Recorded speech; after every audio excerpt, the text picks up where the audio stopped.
Non, j'ai dit la merde. Hello les gars, salut à tous! Nouvelle vidéo aujourd'hui. J'avais pensé que ce serait cool de vous donner quelques petites astuces pour planifier son road trip et puis quelques indispensables à ne pas oublier de mettre dans sa valise. Et puis on parlera de l'oseille, du fric et de combien d'organes on a vendu pour ce road trip. Let's go!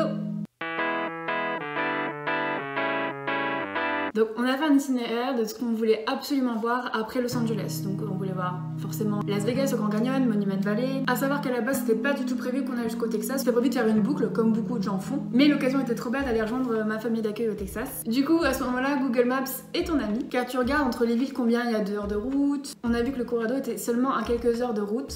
Donc on a foncé vers le Colorado et on a ajouté ça à l'itinéraire. Puis les villes suivantes, vers le Texas, Santa Fe au Nouveau-Mexique, Amarillo au nord du Texas, puis on est redescendu. Ce qui nous a également aidé à savoir quelle route il faut prendre, c'est ce site-là.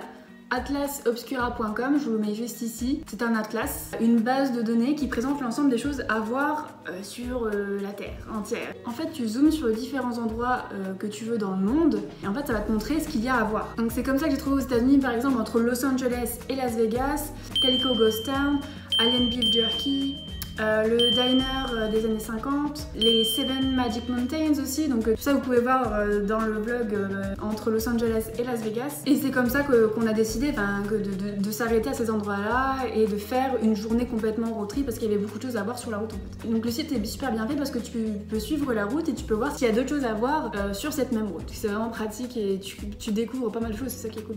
Voilà pour la petite astuce. Pour continuer dans la planification du road trip, comme je disais, le nombre d'heures en voiture entre chaque destination est super important et c'est vraiment à vérifier et à prendre en compte parce que c'est important pour planifier où dormir. Parce que le but c'est pas de faire 10 heures de road trip non-stop parce que c'est épuisant. Et dans chaque destination, il fallait regarder voilà les activités à faire, qu'est-ce qu'il y a à faire concrètement dans chaque ville, dans chaque endroit pour ensuite juger de combien de temps il fallait rester dormir. Donc voilà, c'est vraiment tout ça à prévoir et à prendre en compte les activités et le nombre d'heures de route. C'est logique, mais bon, je préfère le dire. Passons aux indispensables à prendre dans la valise. Il faut savoir qu'avec Romain, on est parti à la Lake avec une valise cabine. C'était un choix volontaire. On voulait pas payer trop cher et prendre trop de trucs avec nous, car on savait très bien qu'on allait acheter plein de trucs là-bas, plein de fringues et plein de sweatshirts souvenirs compilés. Bref, les indispensables. Adaptateur. Un grand classique. Si tu veux utiliser ton portable, adaptateur. Serviette à séchage rapide. Donc ça c'est trop pratique parce que déjà ça prend zéro place. Donc quand tu changes de lieu très souvent et donc tu prends ta douche avant, ça sèche super vite. Donc c'est vraiment ton allié. Troisièmement, un coussin de voyage. Classique. Masque de nuit, pareil.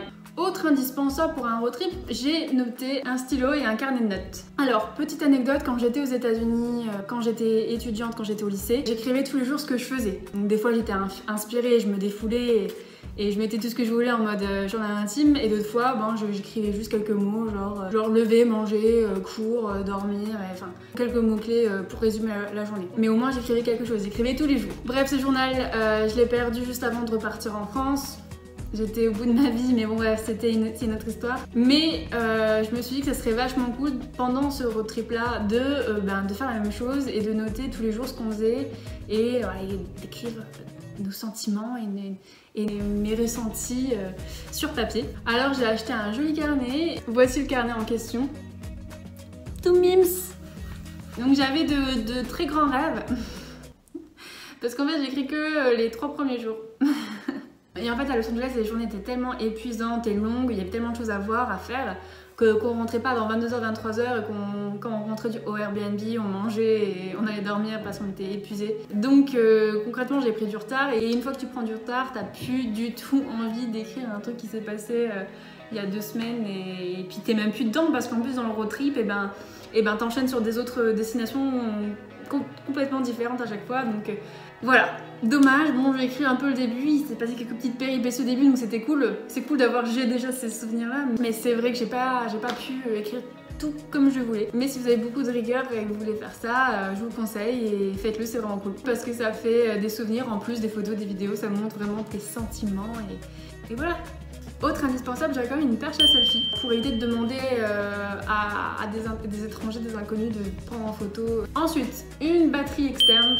Voilà, que dire de plus? Tu n'es jamais à des endroits fixes pour brancher ton portable, tes appareils en général. Puis quand tu passes des heures en voiture, c'est quand même pratique d'avoir ta batterie externe aussi pour écouter de la musique. Avant-dernier indispensable, un cadenas. Si vous allez en auberge de jeunesse, c'est aussi super important pour les casiers notamment, d'avoir son propre cadenas pour protéger ses affaires perso. Ou même si vous n'allez pas en auberge de jeunesse, pour protéger ton sac, ta valise, peu importe. C'est quand même un indispensable. Dernier objet indispensable, le permis de conduire. Bien sûr, tu vas faire un road trip.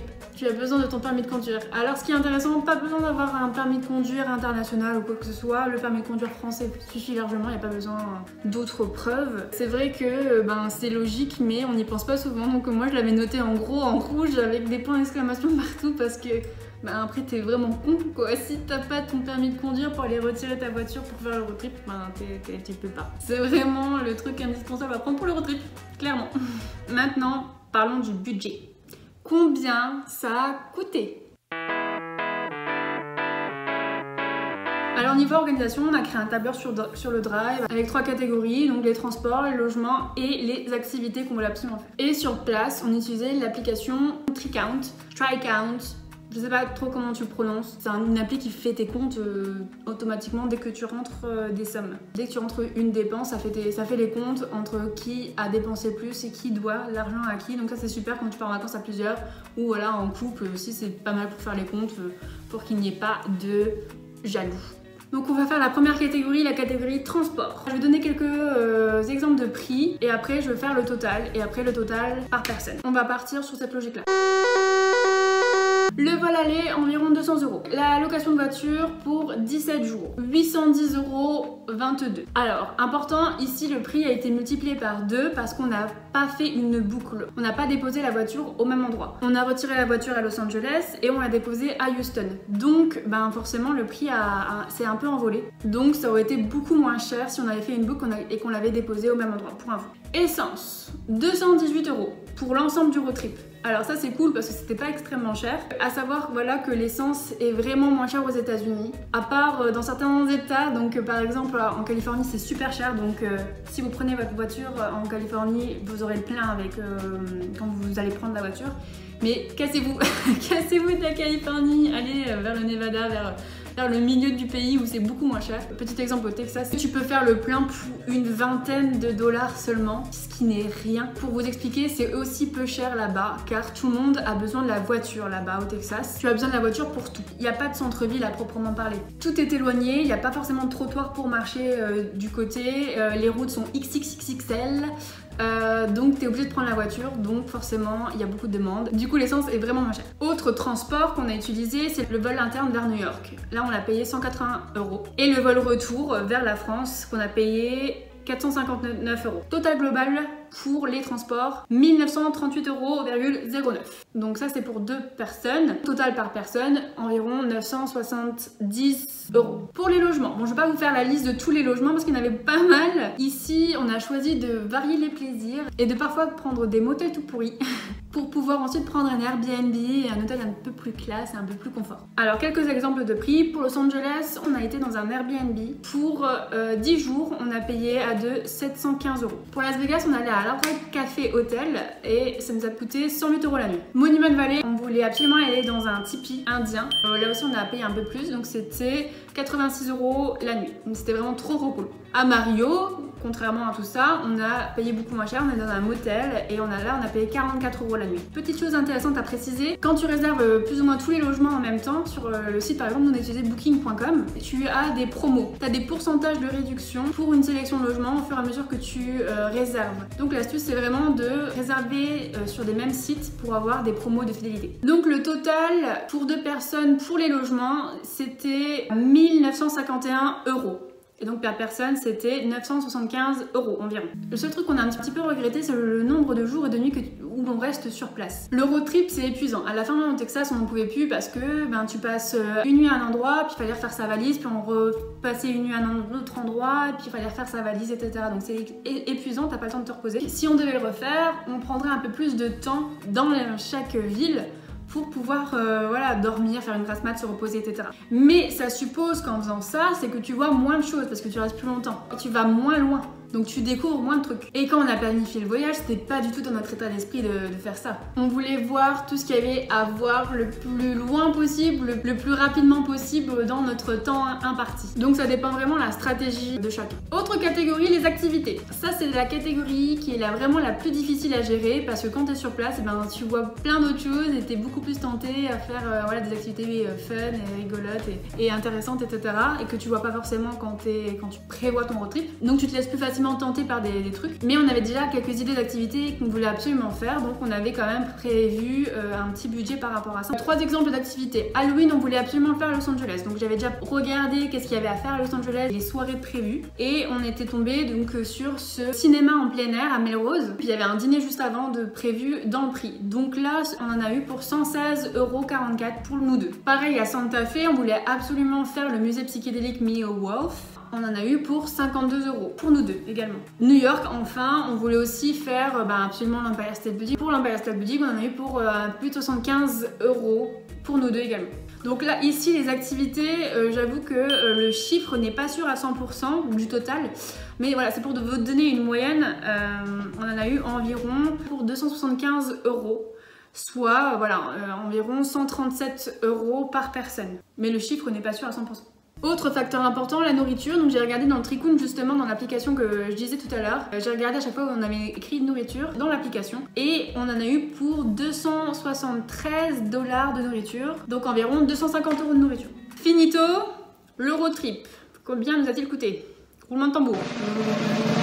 Le road trip nous a coûté environ 4400 € pour 2 personnes pour un mois. Soit environ 2200 € par personne. C'est sûr que c'est un sacré budget, mais c'était vraiment le voyage d'une vie, je regrette absolument pas, donc j'ai dû forcément plus dans mes économies. Mais je sais que j'ai adoré ce voyage et je recommande vraiment, si vous avez des économies pour, faites-le. C'est vraiment hyper enrichissant de voir tout ce qu'il y a à voir.